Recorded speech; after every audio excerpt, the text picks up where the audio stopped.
Hello, everybody. Welcome back to the Pink and Channels. I'm Connor Southwell. I'm joined by Mathias Hove Anderson from Midtjyllands Avis. Hopefully, I've said your name right first and You did, foremost. you did.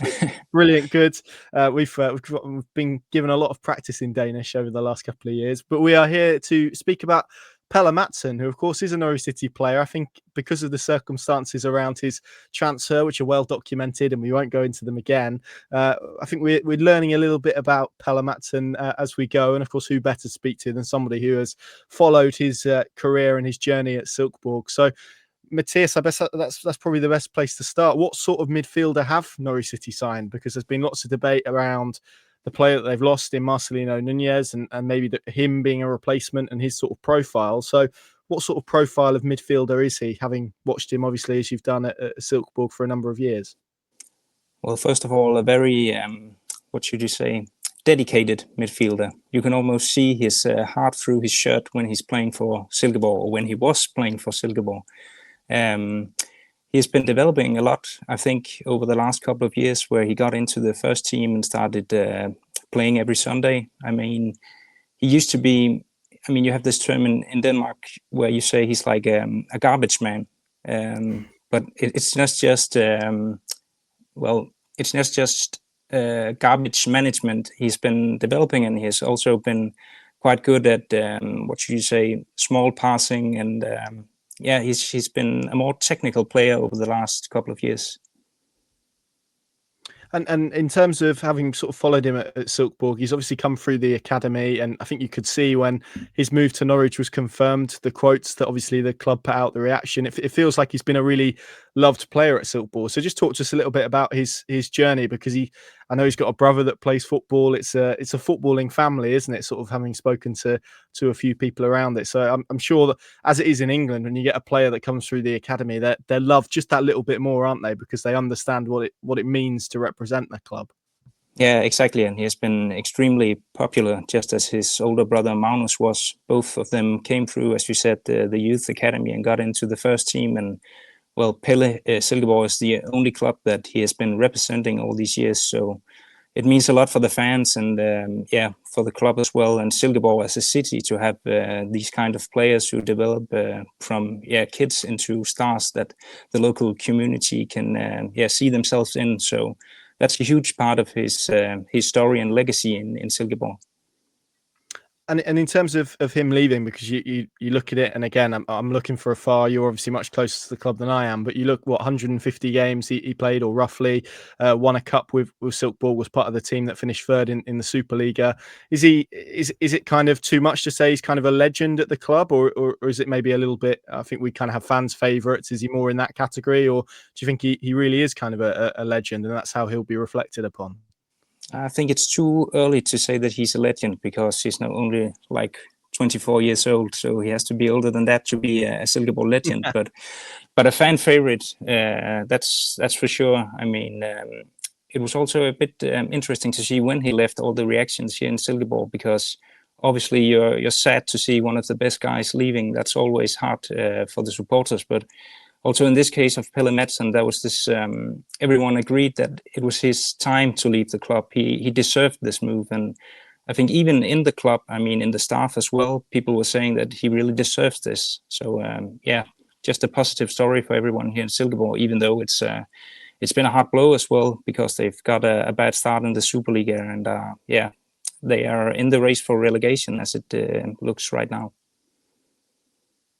I spoke to probably someone you know quite well, Peter Hansen, over the weekend, and he spoke about Pelle and kind of was saying that actually you looked at Silkeborg's team before and it was quite technical and there was a lot of small players, and actually he added something a little bit different in terms of profile that obviously helped them improve. And I know obviously the current manager has really kind of kicked them on, like you say before. There's been some struggles this season, so was there a feeling that he was kind of the missing piece in their team because he offered something different, particularly in that sort of midfield area, as you kind of spoke about in your first answer? Yeah, I think in some ways he was the glue in the team. He was holding all the different pieces together. And when they were struggling, everybody was always looking towards Pelle.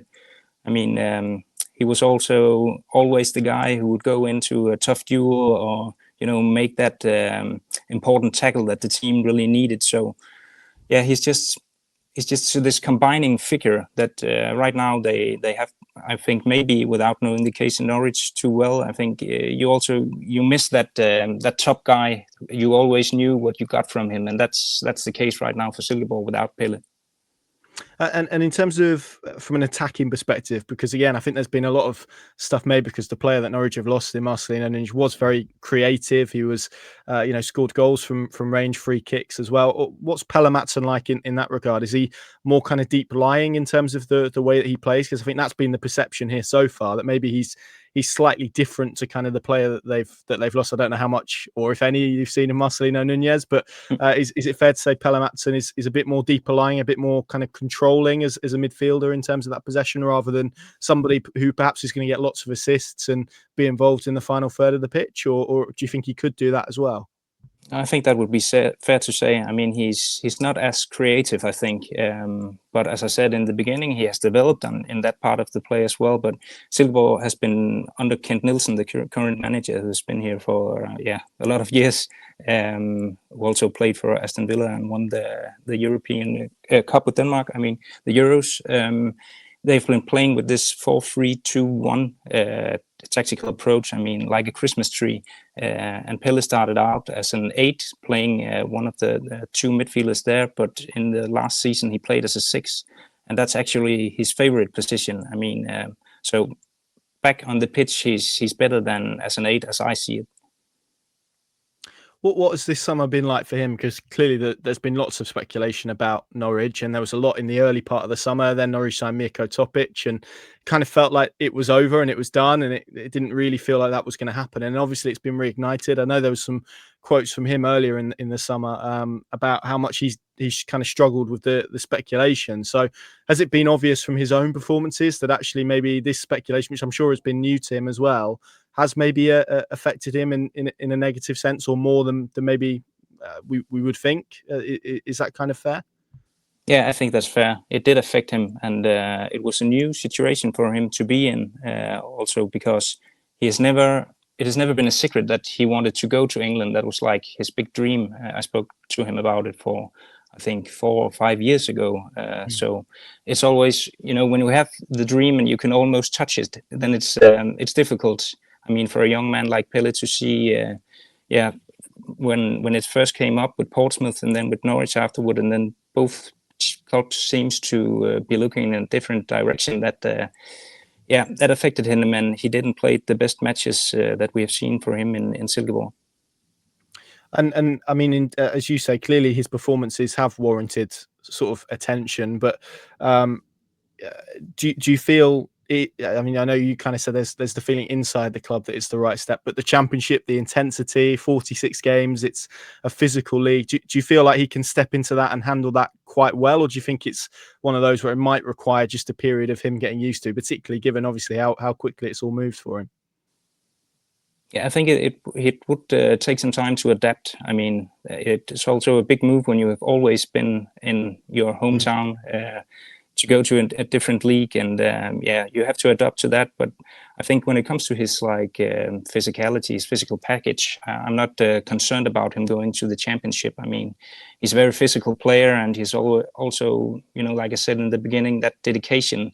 You'll always see it in the training pitch as well, and I think if he gets the time and gets into the team, I think the fans are going to love him, because he's just, off the pitch, he's a wonderful guy, but in the pitch, I mean, you don't want to be his opponent. Yeah, that's good to hear. And in terms of those areas of his game maybe that need a bit more refinement and a bit more polishing and improving, what are the biggest areas that you would say that he needs to improve if he's going to kick that on to the next level? And obviously, as we all hope he will, become a Premier League player, hopefully with Norwich, but maybe not necessarily, and maybe elsewhere. What are the areas of the game that you feel he's arriving at Norwich needing to improve? Well, that also depends on what you expect and what you want. I mean, obviously, if you want a creative player who's got a lot of assists and scoring goals for himself as well, I mean, that's not the type of player he is right now. He made a great long shot goal last season against Randers, and also he's been quite good in the box with his abilities in the air. But I don't see him as a potential goal scorer who's going to make 10 goals or something in the championship. I think you have to look at his other strengths, and that's also he has to develop that still, even though that are his strengths right now. And obviously at Norwich, he finds a Danish contingent. There are a few Danes here. Mathias Hove. I know Anis Ben Slimani is a Tunisian international, but clearly lots of Danish heritage there. Mimar Kondes, Oscar Schwartau. How helpful is that, do you think, for, as you say, a young man who has been based at Silkeborg for a long period of time? This is his first big move, to walk in and have lots of fellow Danes. That's going to be really useful for him, isn't it? Yeah, I think so. I mean, that should be easier to adopt when you get into a dressing room where there's someone you can talk to. I mean, he's also quite fluent in English, as I think you've already seen. And I also noticed him saying that I think that was positive. That, of course, it was a good thing that there was other Danish players there, but he was also looking forward to being a part of the entire squad and Norwich as a whole. So, well, I think everybody loved him here, to be honest, and he was also a key person in the dressing room. No one had anything bad to say about Pelle, so I think he will also have the ability to blend in with a different maybe culture or training setup in Norwich. I think it could be a success if he gets the time he needs. Final two questions. I mean, you kind of touched upon it there, really, and it seems like, as you say, having spoken to him and listening to him speak in that first Norwich interview, and you obviously know him a lot better than I do, but it sounds like he's and he described himself as kind of a humble guy and very down to earth. And I think we're seeing this probably with Danes in general. So it's a compliment really to your country, the type of personalities that have all come over here and been like that. But it feels, as you say, like he's going to be a really good fit, kind of culturally and in that dressing room. And he seems like someone, I know we've just mentioned the Danes, but I think he referenced this in his club interview. It's not just about coming in and making friends with the Danish guys. It's about integrating with all the other players as well. And it feels like he's a sort of got the personality to do that pretty seamlessly from kind of what you've said. Yeah, exactly. I mean, I don't think you can find anyone in Silkeborg who has anything bad to say about him, or even, well, if you would ask Mathias Hove playing for Brøndby.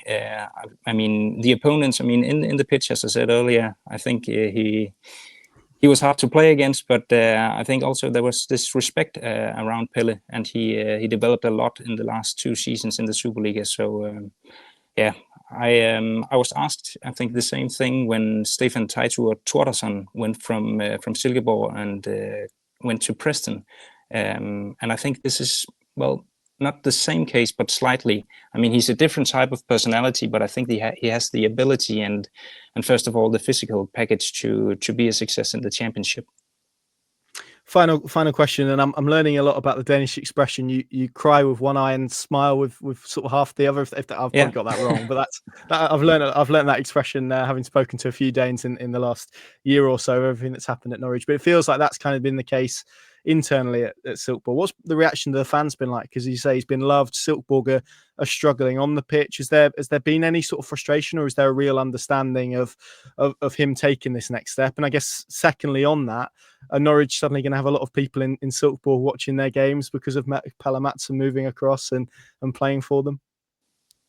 I think there's a lot who is going to follow Pelle, but if they have the ability to go to Norwich to see the games, I'm not sure. But we'll see. I think I wish him all the best, and I think that's also the reaction from the fans. I mean, everybody really hated to see him go, but they also knew that it was time, and financially it was also a good thing for Silkeborg. I mean, they have been good at developing their own players and sending them off to fine addresses around Europe, including Norwich. So, it was a good case for Silkeborg, but also like the cases in Norwich right now, I think you're missing a profile, and maybe it takes time to develop a new one. Mathias, thank you very much for your time, and for people won't have seen this, but putting up with my connection issues before we press record. I really appreciate it. It was lovely to chat with you today, and thanks for your brilliant insight. Yeah, thanks for having me, Connor. And thank you all very much for watching. We'll see you again very soon.